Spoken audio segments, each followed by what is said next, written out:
So ano po ang inaasahan natin bukas sa hearing? Well, continuation ito ng ating EJK hearing nung huli kami nagtapos dun sa sinasabi naming season 1. No? Ngayon, we will open up the season 2, continuation ito ng lahat ng mga investigation na ginagawa ng Quadcom. May mga witnesses po tayo na pinapatawag ho bukas para magkaroon pa ho ng mas malinaw na ebidensya itong usapin tungkol sa extrajudicial killings. Opo. So sino-sino po ang mga testigong haharap bukas? Kasi ina-anticipate na ho ito, would it be as explosive as the previous hearings po? Well, honestly, syempre, we will have to see kung ano yung mangyayari tomorrow. No? As far as kung how explosive this will be, hindi po namin masasabi sa ngayon dahil ina-assess pa rin namin hanggang ngayon ang mga testimonyang ipapahayag ng aming mga witnesses bukas.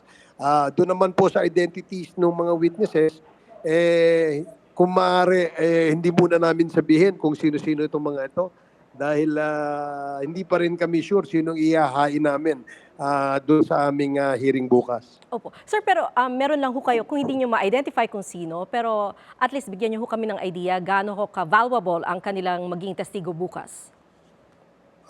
Gaya nung nabanggit ko kanina, Maricar, may mga punto silang ipapahayag na pwedeng makatulong dito sa usapin sa extrajudicial killings doon kay General Barayuga.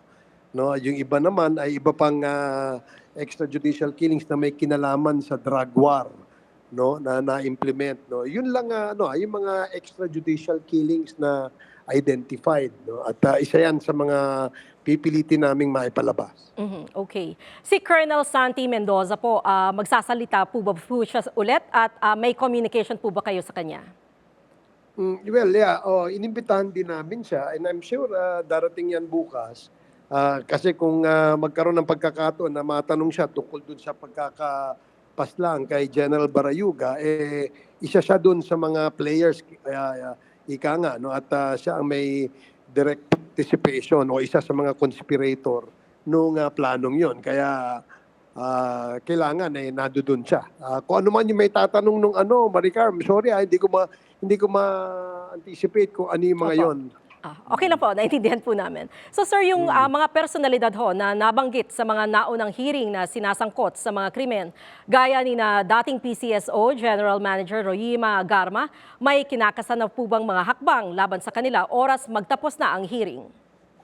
Yes, so in fact ngayon, iniimbestigahan sila ngayon no, ng DOJ at ini-interview sila, tinitingnan kung ano yung kanilang culpability dito sa usapin ng pagkakapatay kay General Barayuga at saka doon sa 3 Chinese inmates na kung saan apparently ay upon the orders of Garma na isaktuparan itong planong pagpatay.